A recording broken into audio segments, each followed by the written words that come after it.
Hello students, आइए देखते हैं ठोस अवस्था की पहली हेडिंग, ठोस अवस्था के सामान्य अभिलक्षण के बारे में।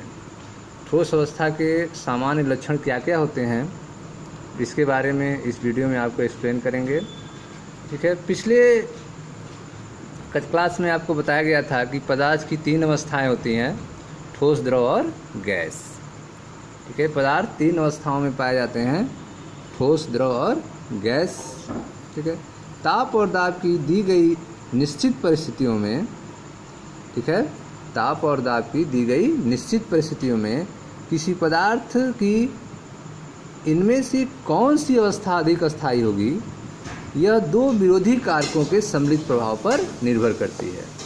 तो आप देख रहे हैं कि ताप और दाब की कोई निश्चित कंडीशन दिया गया हो, ताप और दाब की निश्चित परिस्थिति हो, तो उसमें पदार्थ की कौन सी अवस्था होगी, वह ठोस होगी, द्रव होगी कि गैस होगी, वह जो है 2 कारकों को निर्भर करता है और वह दोनों कारकों एक दूसरे के विरोधी होते हैं।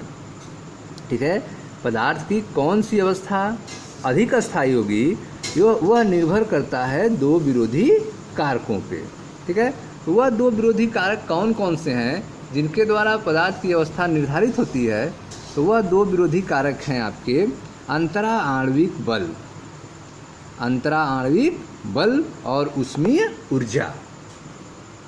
ठीक है, जो 2 विरोधी कारक हैं जिनके द्वारा ठोस, द्रव और गैस की स्थिति अधिक अस्थायी होती है, वे कारक में पहला कारक है अंतरा आणविक बल, जो अणुओं, परमाणुओं और आयनों, अणु हो, परमाणु हो, आयन हो, को समीप रखने की प्रवृत्ति होती है।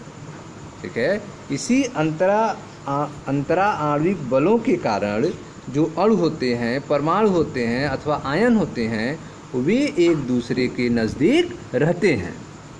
और दूसरा है ऊष्मीय ऊर्जा। ठीक है, यह ऊष्मीय ऊर्जा जिसकी प्रवृत्ति है उनकी गति बढ़ाकर पृथक रखने की। ठीक है, तो ऊष्मीय ऊर्जा क्या करती है? ऊष्मीय ऊर्जा जो है उनके गति को बढ़ाती है और वह एक दूसरे से अलग रहते हैं।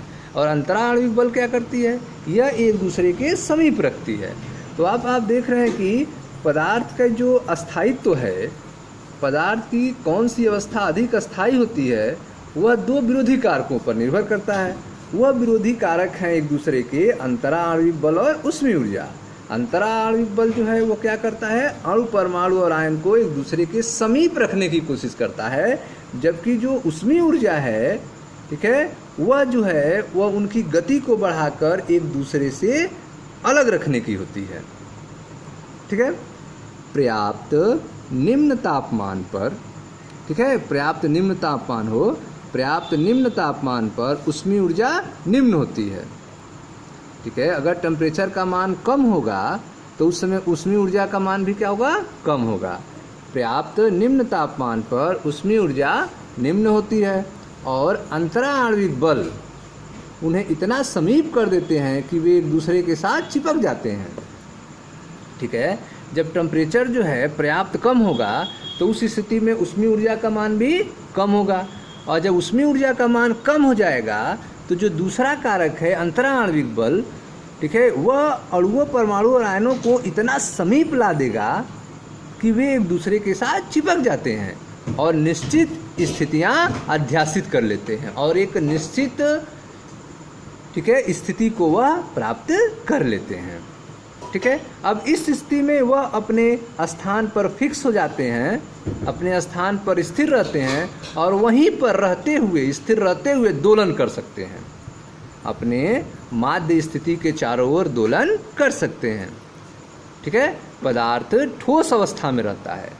इस स्थिति को क्या कहेंगे? पदार्थ की ठोस अवस्था कहेंगे। ठीक है, तो आप देख रहे हैं कि पदार्थ 3 अवस्थाओं, ठोस, द्रव और गैस में पाए जाते हैं। ताप और दाब की दी गई निश्चित परिस्थिति में किसी पदार्थ की इसमें से कौन सी अवस्था अधिक अस्थायी होगी, वह 2 विरोधी कारक के प्रभाव पर निर्भर करता है। ठीक है, तो पहला है इसमें, यह है अंतरा आणविक बल। अंतरा आणविक बल जो अणुओं, परमाणुओं और आयनों को समीप रखने की प्रवृत्ति है। दूसरा है ऊष्मीय ऊर्जा, जिसकी प्रवृत्ति उनकी गति बढ़ाकर पृथक रखने की होती है। ठीक है। पर्याप्त निम्न तापमान पर ऊष्मीय ऊर्जा निम्न होती है और अंतरा आणविक बल उन्हें इतना समीप कर देते हैं कि वे एक दूसरे के साथ चिपक जाते हैं और निश्चित स्थितियां प्राप्त कर लेते हैं, निश्चित स्थितियां अध्यासित कर लेते हैं। ठीक है। अब यह भी अपनी माध्य स्थिति के चारों ओर दोलन कर सकते हैं। ठीक है। जब निश्चित स्थिति प्राप्त कर लेंगे तब भी जो है वह अपनी माध्य स्थिति के चारों ओर दोलन कर सकते हैं और पदार्थ ठोस अवस्था में रहता है। पदार्थ की अवस्था क्या कहेंगे? ठोस अवस्था कहेंगे। ठीक है। अब ठोस अवस्था के अभिलाक्षणिक गुणधर्म है कौन कौन है? ठोस अवस्था के जो गुण होते हैं वह कौन कौन है? तो पहला है कि ठोस अवस्था के निश्चित द्रव्यमान और आयतन आकार के होते हैं। ठोस अवस्था में क्या होगा? उनका द्रव्यमान निश्चित होगा, आयतन निश्चित होगा और आकार निश्चित होता है। ठीक है। जो ठोस अवस्था के अभिलाक्षणिक गुणधर्म हैं वे निम्नलिखित हैं। पहला, वे निश्चित द्रव्यमान, आयतन एवं आकार के होते हैं। ठीक है। दूसरा, ठोस अवस्था के अंतरा आणविक दूरियां कम होती है। ठोस अवस्था में जो अणुओं के बीच की दूरियां होती हैं वह लघु होती हैं, वे कम होती हैं। ठोस अवस्था में अंतरा आणविक दूरियां लघु होती हैं, कम होती हैं। अंतरा आणविक बल प्रबल होते हैं। ठोस अवस्था में अणुओं के बीच में जो लगने वाले बल होते हैं वे काफ़ी स्ट्रांग होते हैं। अंतरा आणविक बल प्रबल होते हैं। चौथा, उनके अवयवी कणों जिनसे वे बने हैं, उनके अवयवी कणों, परमाणुओं, अणुओं, आयनों की स्थितियां निश्चित होती हैं। ठीक है। ठोस में जिससे वे बने हुए हैं, चाहे वो परमाणु से बने हों, अणु से बने हों या फिर आयन से बने हों, उनकी स्थितियां क्या होंगी? निश्चित होती हैं। और यह कण केवल अपने माध्य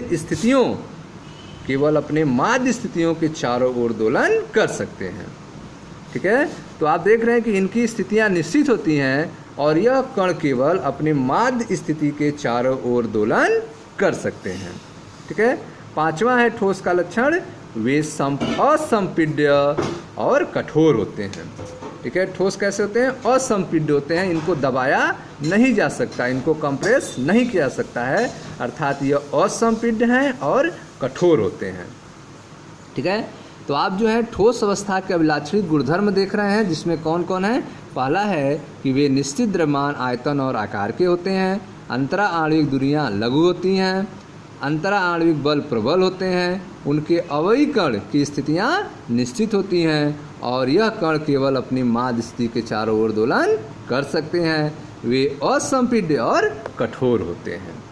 ठीक है स्टूडेंट्स। तो यह था आपका ठोस अवस्था के सामान्य अभिलक्षण के बारे में। ठीक है। अब नेक्स्ट वीडियो में आपको बताएंगे ठोस के प्रकार, ठोस में अंतर बताएंगे, क्रिस्टली और अक्रिस्टली ठोस के बारे में एक्सप्लेन करेंगे। Thank you.